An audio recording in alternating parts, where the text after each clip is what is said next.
কাছেই সেই দিন কান্দিয়া কান্দিয়া একটা কথা শুনেন গো হুজুর, আমি আপনার এই দেই কইয়া, আপনার ছেলে খাই নাই আমি ওই না জঙ্গলায়, সন্তান হারা বাগি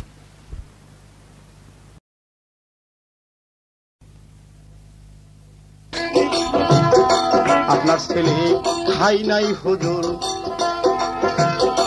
আপনার জানাই সন্তান হারা বাগিনী আমি গুরি গো জঙ্গলায়। ঘুরে একটা হাবকি দিল বাগিনী রে সেই দিন নবীর পায়ে যাইয়া রে।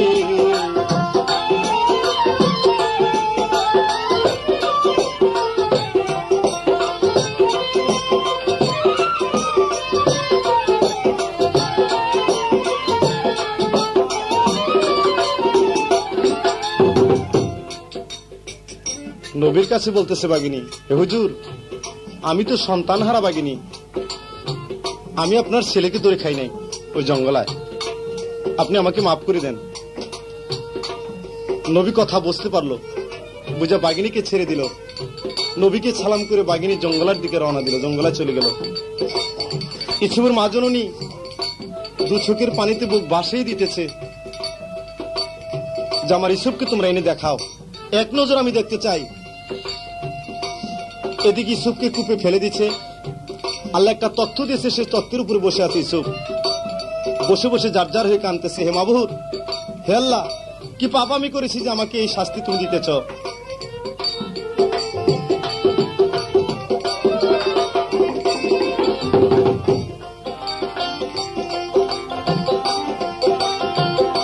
কি অপরাধ করছি গো মাবুদ আমি,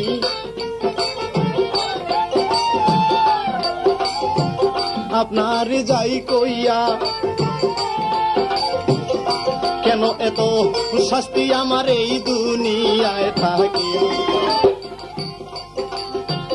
ওই যে আমায় একবার উদ্ধার করেন গো আমার আপে সাইকিব রিয়া রে।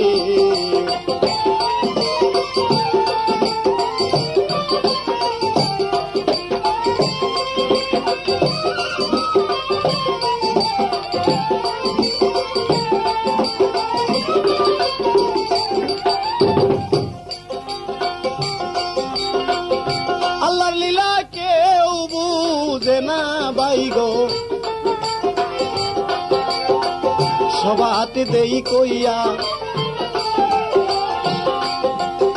একটা সদা গর্জাইতেছে, দেখেন বাণিজ্যের লাগিয়া, লোকজন লইয়া সৌদাগরে বাণিজ্য করতেই গেল, জঙ্গল আরো পথে গুজাইয়া তারা শিবির উঠাইল। ওরে পানির জন্য সৌদা গরে গো জঙ্গলায় যাইতেছে খুঁজিয়া রে।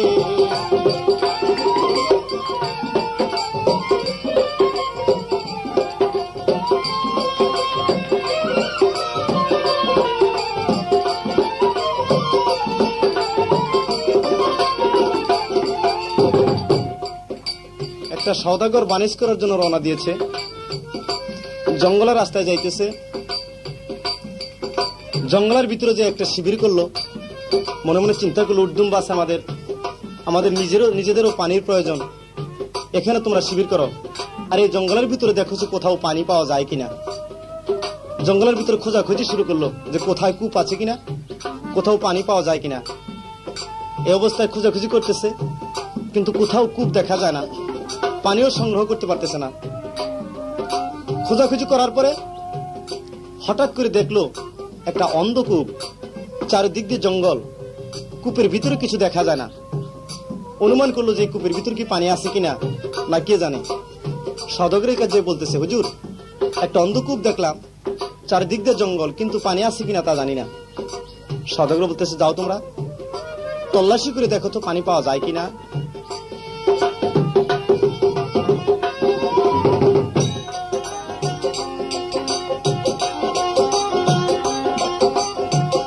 সদাগরের লোকজন গো তখন ভাইগণ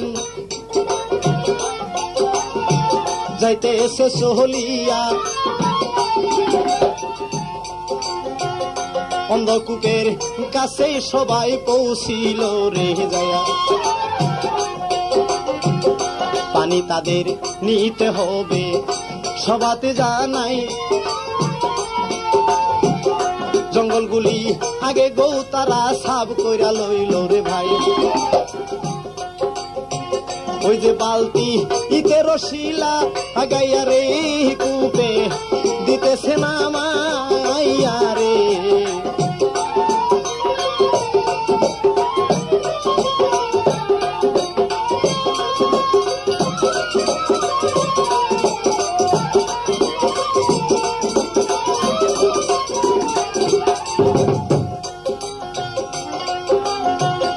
বালতিতে তাই রশি গো বেদেই যখন কূপেতে নামাইল, আল্লাহ সেদিন ইউসুফকে তাই ডাকিয়া বলিল, শোনো শোনো ও গো ইউসুফ, তোমারে যাই কইয়া বাঁচতে চাইলে এই বালতিতেই বসো না কেন যায়া।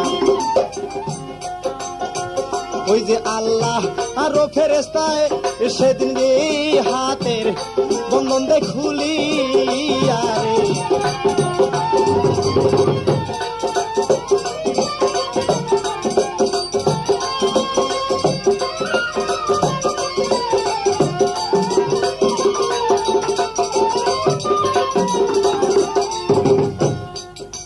ফেরেশতা হাতের বন্ধনগুলি খুলে দিল। ইউসুফকে আল্লাহ হুকুম করলো, তুমি যদি বাঁচতে চাও তাহলে বালতিতে উঠে বসো। কিছু আল্লাহর হুকুম নিয়া সে বালতিতে চড়ে বসলেন। এদিকে সদাগরের লোকজন বালতি তুলতে চাইতেছে, কিন্তু ওজন লাগতেছে, তুলতে পারতেছে না। বহু চেষ্টা করতেছে। বহু চেষ্টা করার পর কয়েকজনে মিলে বালতিখানা কিনারে উঠাইছে। যখনই কিনারে উঠেছে, উঠিয়া দেখে অপূর্ব চেহারা, চাঁদের আলোর মতো দেখা যায়। দেখে লোকজন ভয় পেয়ে গেছে। বালতিখানা কিনারা রাইখা ওনারা দৌড়িয়ে সদাগরের কাছে চলে গেছে, ভয় পেয়ে গেছে গা। যাই বলতেছে সদাগরের কাছে, আশ্চর্য ঘটনা। বলে কি? বলে কূপে তো বালতি নামাই দিয়েছিলাম, সে বালতিতে কি যেন এক বস্তু উঠে এসেছে চাঁদের আলোর মতো, আমরা দেখে ভয় পেয়ে গেছি, আপনি তাড়াতাড়ি শীঘ্র চলে আসেন। সদাগর দৌড়ে বালতির কাছে চলে গেছে। যাই দেখে যে অপূর্ব চেহারা। এই স্রোত দেখে জিজ্ঞাসা করছে সদাগর, তুমি কে? মানুষ না দেবতা?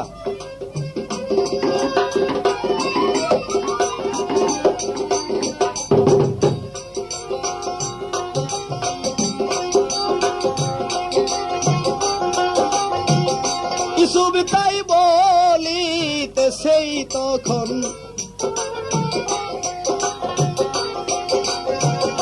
কান্দিয়া কান্দিয়া, দেবতা নয় মানুষ গো আমি আপনারে দেখি, আমি কিব হলিব দুঃখের কথা গো আপনারে কি যাব বলি ইয়ারে।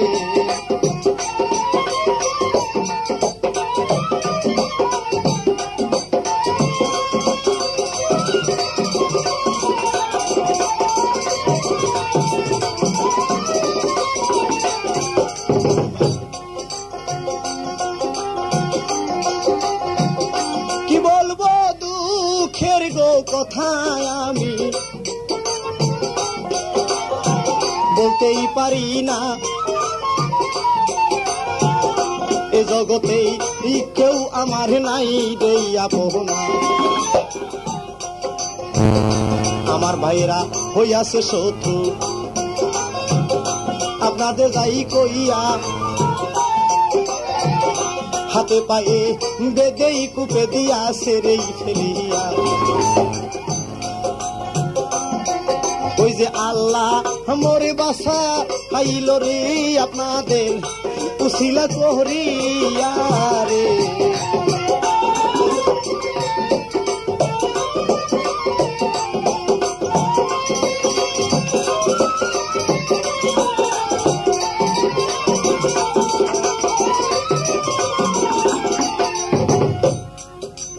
বলতেছে 10 ভাই আমাকে এই কূপে ফেলে রেখেছে। আপন বলতে আমার কেউ নাই, তবে মাতা পিতা আছে বাড়িতে, তারা হয়তো এই সংবাদ পায়া আমার জন্য পাগল হয়ে গেছে।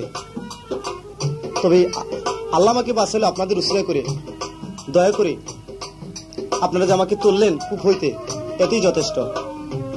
এদিকে 10 ভাই ইউসুফকে কূপে ফেলে দিয়া পাহারা দিতেছে যে কি যেন ইউসুফ হয়তো আবার কূপ হইতে উঠা আসতে পারে।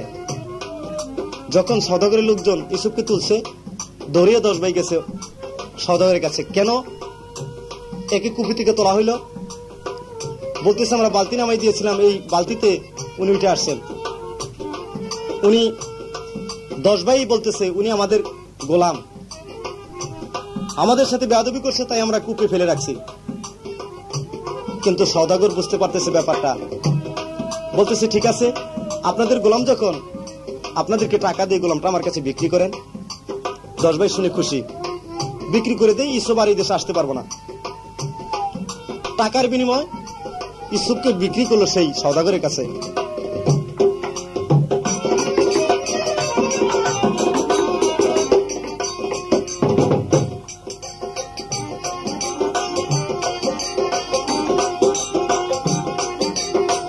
টাকার বিনিময়ে গো সেই দিন বিক্রি দেয় করিয়া, তবু ইসুফ কাঁদিতেছে বাই বাই ও বলিয়া। তোমরা আমার গুণের বাই গো, তোমরা রে জানাই এমন করে আমাকে তোমরা গো বিক্রি করো নাই। আমার মাঝো হননি মরেই যাবে গহু, দেখো আমারও লাগিয়া রে।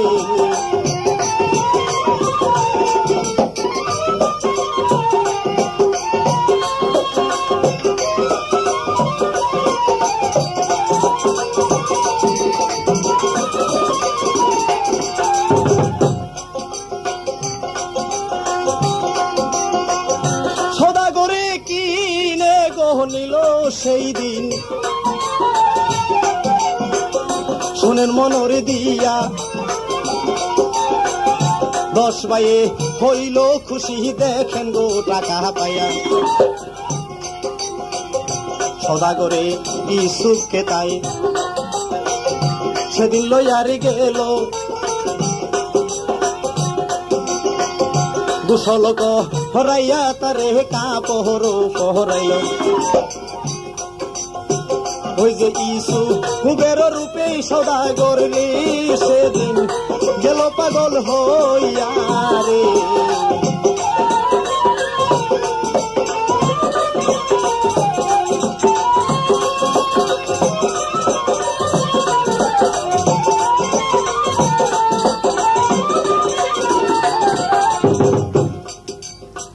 ভালো কাপড় চোপড় পরাইয়া ইউসুফকে খানা খাওয়ার জন্য দিয়েছে।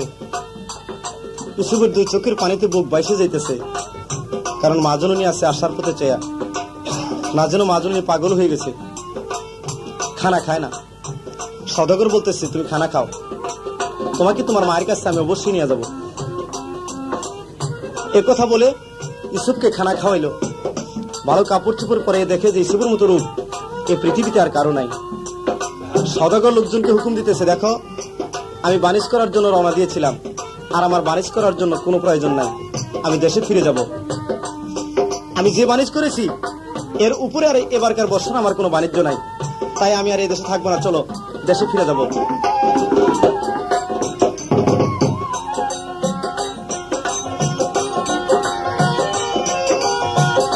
লোকজন লইয়া গো সওদাগরে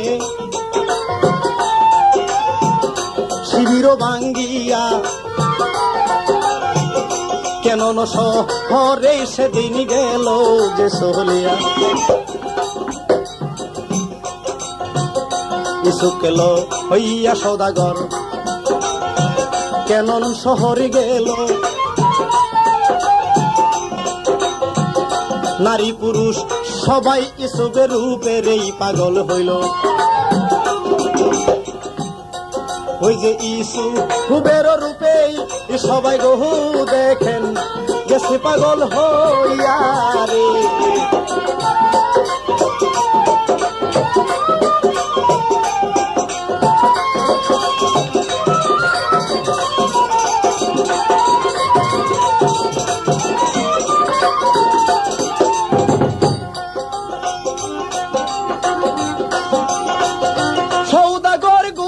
ঘোষণা করলোর সেই দিন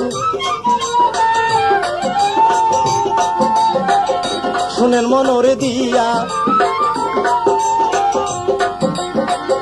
একটা গোলাম কিনে আনছে সবাতে দেহি কয়া ওই যে গোলামের রূপেই সবাই দেখেন গেছে পাগল হইয়া রে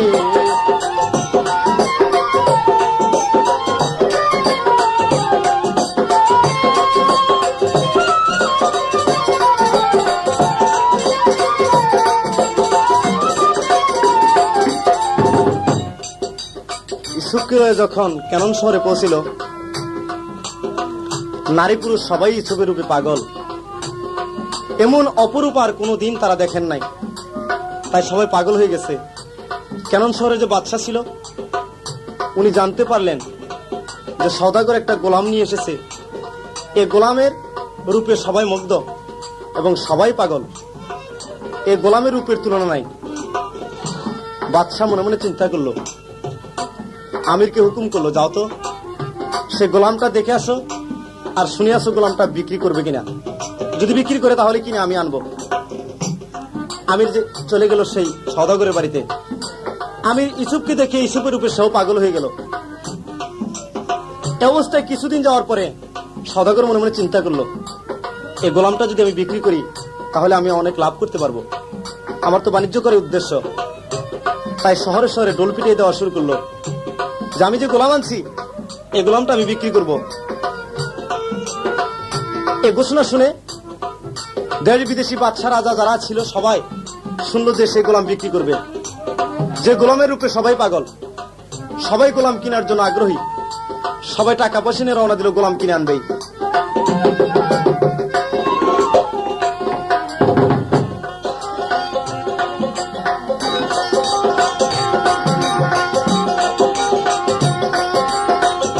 ইসুফকে করবেন গোবিক সেই দিন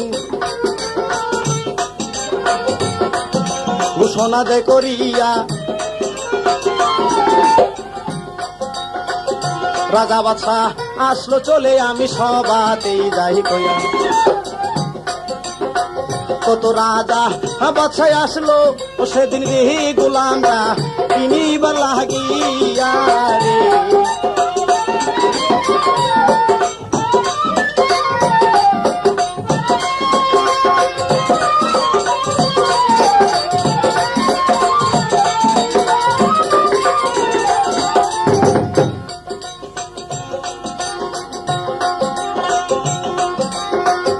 সবাই সেদিন আসলো গো চলে বাইগন সবাতে দেহি কইয়া ইসুফকে আনলো সেদিন সাজাইয়া গো যাইয়া একটা উঁচু স্থানে ইসুফকে রাখলো যে দাঁড়া করাইয়া সবাই সেদিন ইসাইয়া দেখলো গো শোনেন মনোহর গিয়া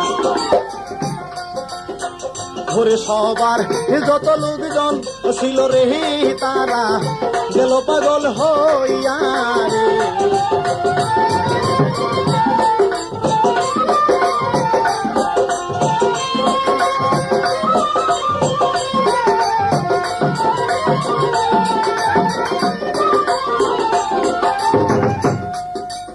সবাই সেদিন পাগল ইউসুফের রূপ দেখে। ইউসুফের রূপ দেখে সবাই পাগল। এরকম অপরূপ চেহারা আমরা তো কবু দেখি নাই। রাজা বাদশা সবাই কেনার জন্য আগ্রহী।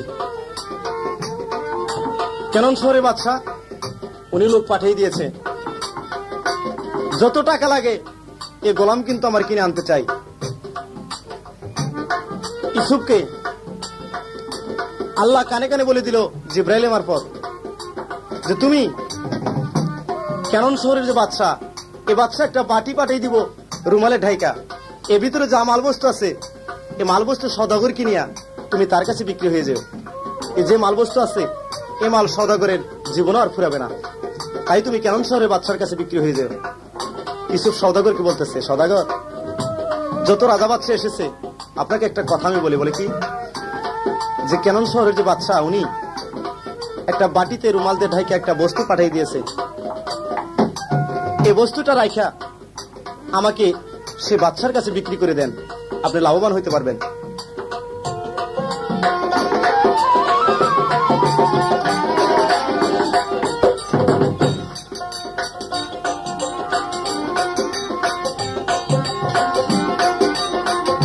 এই কথা শুনে সওদাগর সেই দিন কি কাজ করিল, ইউসুফকে বিক্রি করতে রাজি রে হইয়া গেল। রুমালেতে ডেকে যেই বাটি দিল যে পৌঁছাইয়া, সেই বাটি রেখে সওদাগর গেল রাজি রে সেই দিন হইয়া। ওই যে কেনন শহরের বাদশার কাছে গেল বিক্রি হইয়া রে।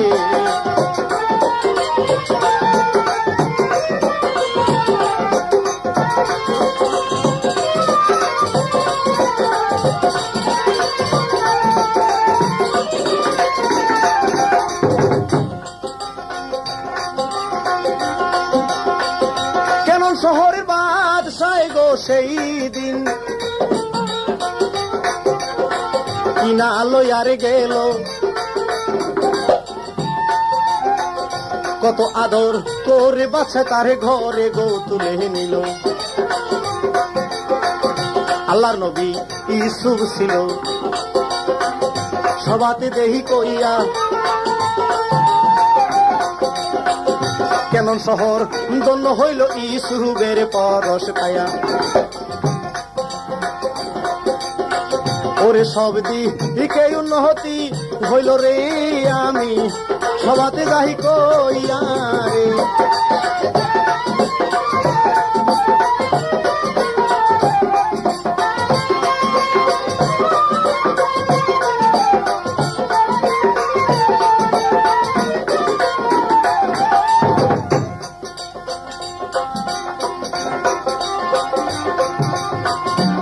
ইউসুফকে তাই কিনে গো নিল,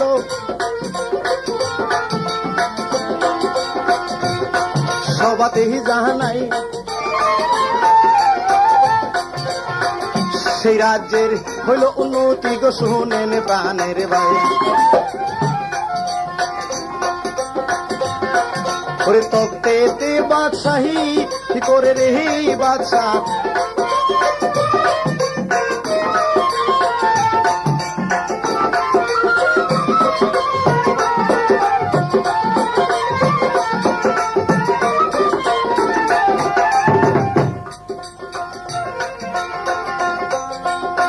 বাদশাহ সেদিন বাদশাহী পাইল বাই গো,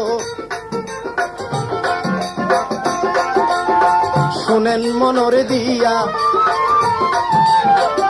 কত খুশি হইল বাদশাহ ইউসুফকে দেহ পায়া।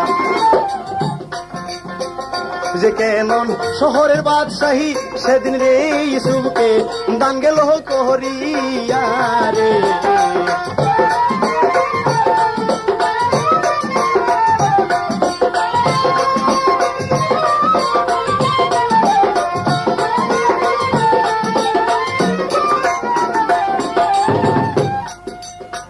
বাদশাহ বলতেছে, ইউসুফ তোমাকে তো কিনে এনেছি আমি, এই ক্যানন শহরের বাদশাহীটা আমি তোমাকে দান করলাম, এর তত্ত্বে বসে তুমি বাদশাহী করবা।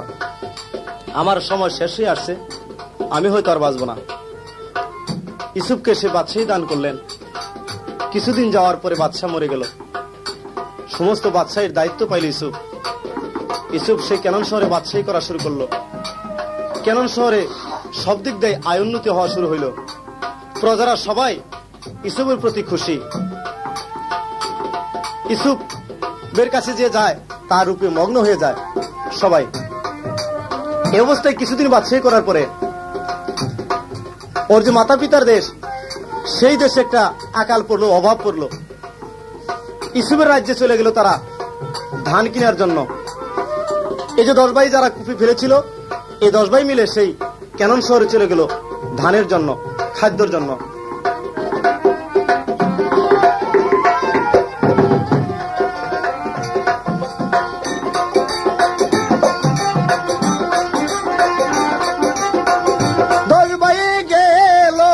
চলেই সেই দিন শুনেন মনরে দিয়া, ইসুবেরও রাজ্যে গেল দেখেন ধান কিনার লাগিয়া। ওই যে 10 ভাইকে দেখে ইসুব রে সেই দিন ফেলিল সিনিয়া রে।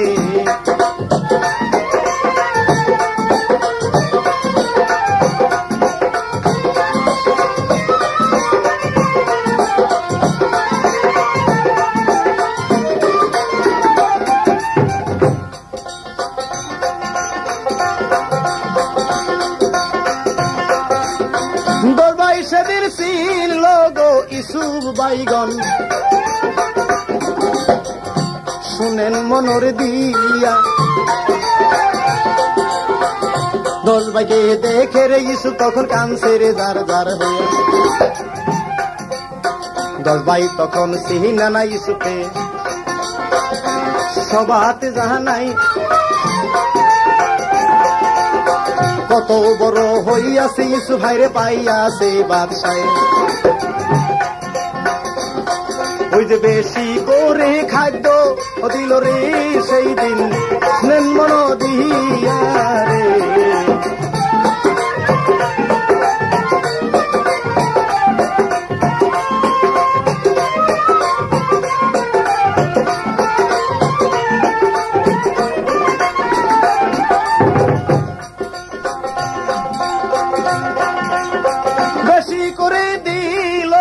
খাদ্য সেই দিন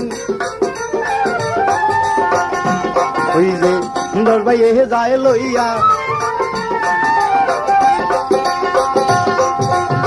মা জননী কানতে কানতে গেছে অন্ধ যে হইয়া।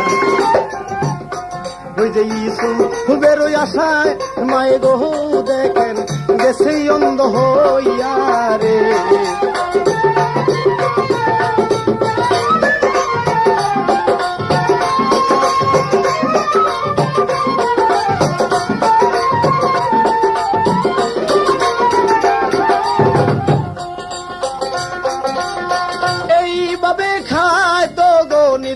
বাইগন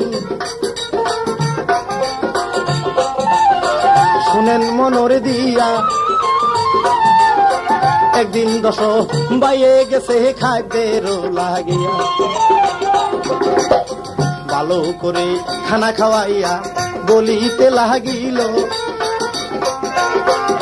10 ভাইয়ের পরিচয় সেদিনই সবে যেই নিল।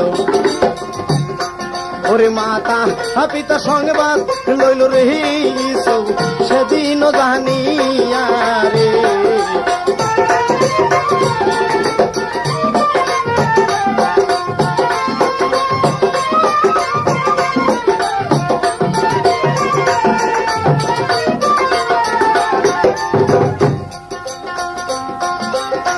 মাতা পিতা কে মন গো আছে তাহার লইল রে জানিয়া। ইসুফের আরো ছোট ভাই একটা জন্ম রে গেছে হইয়া। এই সমস্ত খবর লইয়া মনেই খুশির হইল, মাতা পিতা দুইজন তারে জেন্দা যেই রহিল ওরে খুশি দিতে যে বাদশাই করে রে ইউসুফ ততেতে বসিয়া রে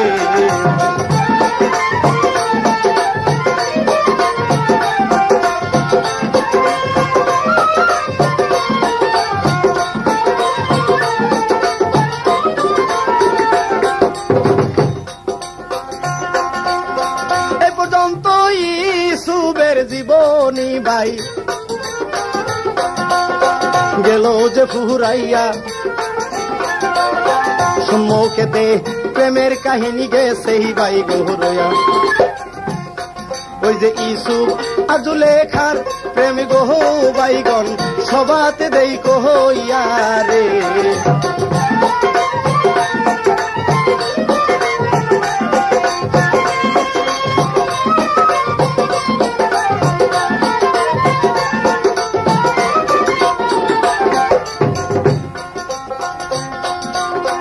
সুরমেলা রে কোটিং হাউস বাইগো সবাতে জাহানাই